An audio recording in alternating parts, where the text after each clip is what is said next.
আসসালামু আলাইকুম। কনসেপ্টের ভিডিও টিউটোরিয়ালে আপনাদেরকে স্বাগতম। আজকের ভিডিও টিউটোরিয়ালে আমরা সি প্রোগ্রামিংয়ের ইফ এলস স্টেটমেন্ট নিয়ে আলোচনা করব। তাহলে শুরু করা যাক। সি প্রোগ্রামিংয়ের if else statement decision making বা ব্রাঞ্চিংয়ের জন্য ইউজ করা হয়। আমরা প্রথমে ইফ এলস স্টেটমেন্টের সিনট্যাক্স দেখি। প্রথমে ইফ লেখে ফার্স্ট ব্র্যাকেটের ভিতর কন্ডিশন, তারপর সেকেন্ড ব্র্যাকেটের ভিতর স্টেটমেন্ট, সেমিকোলন, স্টেটমেন্ট ক্লোজ। আমাদের মনে রাখতে হবে একটি ইম্পর্টেন্ট কথা হচ্ছে ইফের কন্ডিশন লেখার পর কোনো সেমিকোলন হবে না।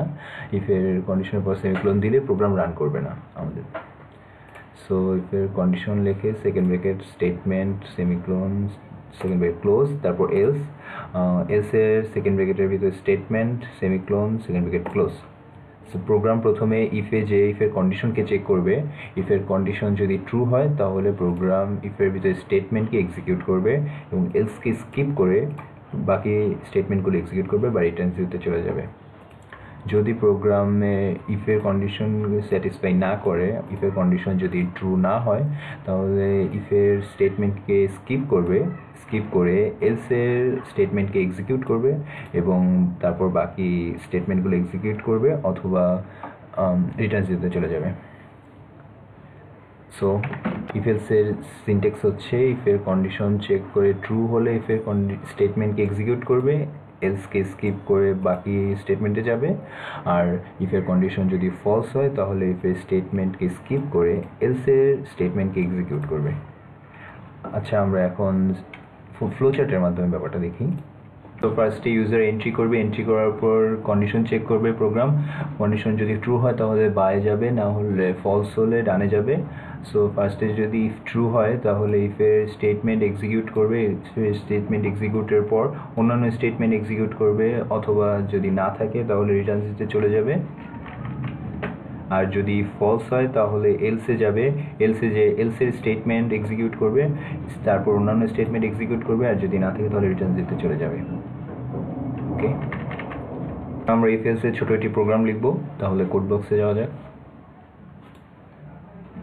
আমরা ইফ এলসের মাধ্যমে একটি নাম্বার ইভেন না কি অড তা চেক করার জন্য প্রোগ্রাম লিখব। যদি নাম্বারটি ইভেন হয় তাহলে প্রোগ্রাম ইভেন প্রিন্ট করবে, আর যদি অড হয় তাহলে অড প্রিন্ট করবে। তাহলে প্রোগ্রামটি লেখা যাক। প্রথমে আমরা একটি ইন্টিজার ভেরিয়েবল এ নিব, এরপর প্রিন্টএফ। এখানে প্রিন্টএফ এন্টারের নাম্বার, অর্থাৎ প্রিন্টএফ ফাংশনের মাধ্যমে আমরা এন্টারের নাম্বার কথাটি লিখেছি যা সি প্রোগ্রাম ডিসপ্লে করবে। তারপর স্ক্যানএফ,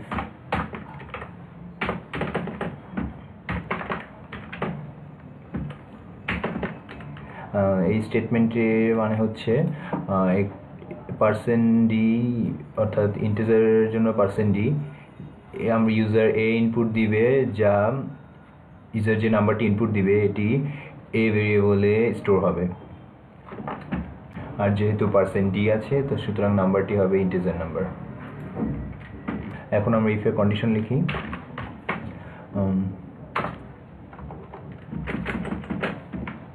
ইফএস বের করার সহজ ফর্মুলা হচ্ছে কোনো নাম্বারকে 2 দিয়ে ভাগ করা। 2 দিয়ে ভাগ করার পর যদি ভাগশেষ 1 আসে তাহলে নাম্বারটি অড, আর যদি ভাগশেষ 0 আসে তাহলে নাম্বারটি ইভেন। আমরা এখন লিখি ভেরিয়েবল এ মডিউলার 2 ইকুয়াল 0। আমরা এখানে ইফের কন্ডিশনে এ ভেরিয়েবলের পর মডিউলার লিখেছি এবং ডাবল ইকুয়াল লিখেছি। আমরা ব্যাপারটিকে একটু বিশ্লেষণ করি। a ডিভাইডেড বাই 2 ইকুয়াল এবং a মডিউলার 2 ইকুয়াল। a ডিভাইডেড বাই 2 ইকুয়াল এর অর্থ হচ্ছে ইনপুটকৃত নম্বরটিকে 2 দ্বারা ভাগ করলে যে ভাগফল পাওয়া যাবে তা। আর a মডিউলার 2 ইকুয়াল এর অর্থ হচ্ছে ইনপুটকৃত নম্বরটিকে 2 দ্বারা ভাগ করে যে ভাগশেষ পাওয়া যাবে তা। আমাদের ইভেন বা অড চেক করার জন্য নম্বরটিকে 2 দ্বারা ভাগ করলে ভাগশেষ 0 বা 1 পাওয়ার মাধ্যমে সেটি ইভেন না অড তা চেক করতে হবে। সো আমরা একটি নম্বর নেই, যেমন 4কে যদি 2 দ্বারা মডিউল করি তাহলে ভাগশেষ থাকবে 0, আর 5কে 2 দ্বারা মডিউল করলে ভাগশেষ থাকবে 1। এখানে মানে 4কে 2 দ্বারা ভাগ করলে ভাগশেষ 0 পাওয়া যায়। এ দ্বারা বোঝা যায় যে 4 হচ্ছে ইভেন নাম্বার এবং 5কে 2 দ্বারা ভাগ করলে ভাগশেষ পাওয়া যায় 1, অর্থাৎ 5 হচ্ছে অড নাম্বার। ওকে, এখন ডাবল ইকুয়াল আর সিঙ্গেল ইকুয়াল সিম্বলের ব্যবহার দেখা যাক। এ সিঙ্গেল ইকুয়াল 0 এবং এ ডাবল ইকুয়াল 0। সি প্রোগ্রামিংয়ে সিঙ্গেল ইকুয়াল দ্বারা অ্যাসাইন করা বোঝানো হয়, অর্থাৎ এ ভেরিয়েবলে 0 ভ্যালুটি অ্যাসাইন হয়েছে, এ ভেরিয়েবলে 0 ভ্যালু স্টোর হয়েছে।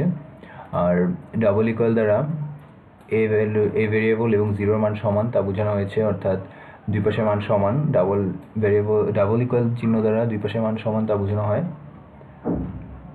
এখন আমরা প্রোগ্রামে যাই। এখানে এ মডিউলার 2 ইকুয়াল 0 লেখা হয়েছে ইফের কন্ডিশনে, অর্থাৎ ইনপুটকৃত নম্বরটিকে 2 দ্বারা ভাগ করলে ভাগশেষ 0 আসবে। এখন ভিতরে স্টেটমেন্টটি লিখি।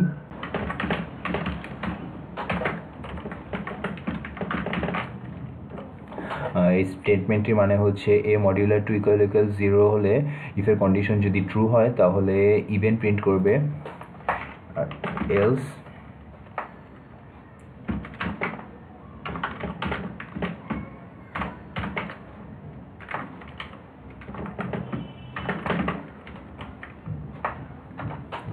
সি প্রোগ্রাম অড প্রিন্ট করবে। যদি ইফের কন্ডিশন ট্রু না হয় তাহলে, ইফের কন্ডিশন যদি ফলস হয় তাহলে সি প্রোগ্রাম অড প্রিন্ট করবে।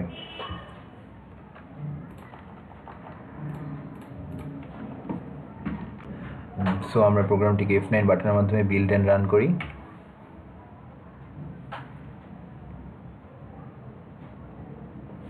ওকে, এখন আমরা 5 নম্বরটি ইনপুট করছি, অড শো করছে প্রোগ্রাম। আমরা আবার ইনপুট দিই, আমরা 4 ইনপুট দিই এবং প্রোগ্রাম ইভেন শো করছে। এই ছিল ইফেল স্টেটমেন্টের মাধ্যমে কোনো নম্বর ইভেন নাকি অড তা চেক করার প্রোগ্রাম। পরবর্তী ভিডিও দেখার জন্য আমন্ত্রণ জানাচ্ছি। আসসালামু আলাইকুম।